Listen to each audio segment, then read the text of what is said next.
Ako si Alan, 24 years old. Nagtatrabaho sa isang karinderya na pagmamayari ng lola ko. Tuwing gabi lang ang trabaho ko sa karinderya kasi may klase ako tuwing umaga hanggang hapon. Kasakasama ko ang isa ring estudyante gaya ko tuwing gabi. Siya si Manuel. Parehas kami ng kursong kinukuha na Bachelor of Secondary Education, major in Social Studies. Hindi kami blackmates pero masasabi kong kilala namin ang isa't isa. Isang araw, nagkasabay kaming umuwi. Nakakapanibago lang dahil ngayon lang nangyari ang ganito. Habang magkasabay kami sa paglalakad, ay marami siyang kung ano-anong tinanong sa akin na sinasagot ko naman agad. Halimbawa, kung ano ang paborito kong ulam, palabas at kung ano-ano pa. Hanggang sa ako naman ang nagtanong sa kanya. Napapakunot ang noo ko dahil iilan lang ang sinasagot niya sa mga tanong ko.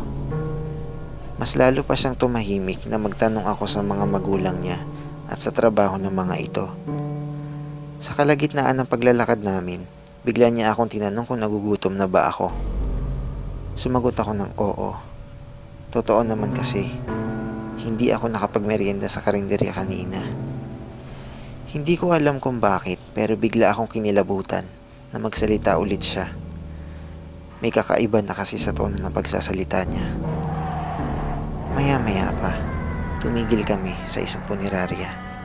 Ang sabi niya, doon daw nagtatrabaho ang mga magulang niya at negosyo daw nila ito. Labis akong nagulat sa nalaman ko, pero isinantabi ko lang yun. Wala naman kasing masama sa ganitong klase ng negosyo. Legal naman ito kaya hindi ito bawal sa gobyerno. Napatanong ako kay Manuel kung kakain pa ba kami kasi nakita kong papasok na siya sa loob ng punerarya nila. Ngumiti lang siya sa akin ng matamis at hindi ko makuha ang ibig niyang sabihin sa ngiti niyang yun. Ilang saglit pa, sinabi niya sa akin nasa loob daw ang mga pagkain. Hindi na ako nagtanong pa at sumunod na lang ako sa kanya sa loob. Pinaupo niya ako sa upuan na malapit sa nakadisplay nilang painting ng mga pulang rosas. Muli siyang ngumiti sa akin bago niya ako iniwan sa pwestong yun. Dahil pupuntahan na daw niya ang mga magulang niya. Nilibot ko ng tingin ang buong paligid at napansin ko na wala pala masyadong tao na nandito. Sa tansya ko'y 4 lang kami. Ako, si Manuel at ang mama at papa niya.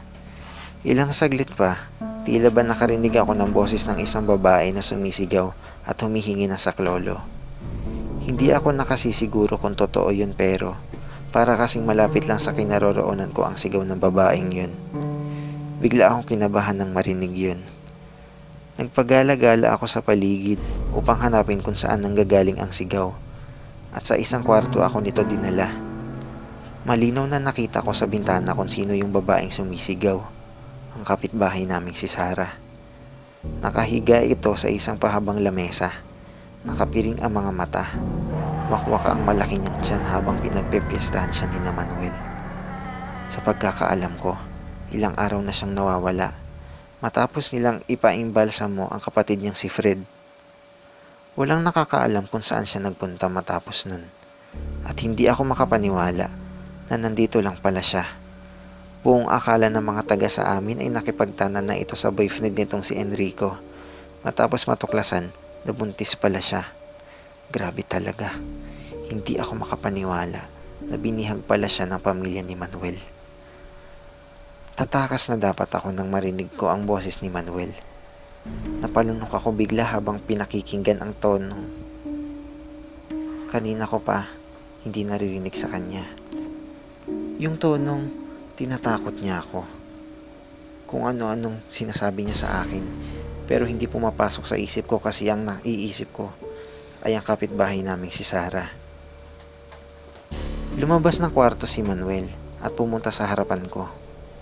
Hindi ako makasagot at makatingin ng diretso sa kanya. Nagulat ako nang bigla niya akong ngitian habang pinupunasan ang ilang dugo sa labi niya. Nakakakilabot na talaga. Nagpaalam ako sa kanya at sa pamilya niya na aalis na ako, pero hindi nila ako pinayagan. Inaanyayahan nila ako na pumasok sa loob ng kwartong yun at saluhan sila sa pagkain. pero tumanggi ako.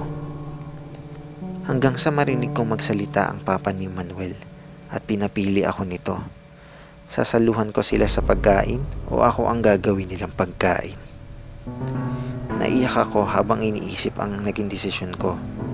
Labag man sa kalooban ko, gagawin ko ang bagay na ito. Kakain ako kasama nila.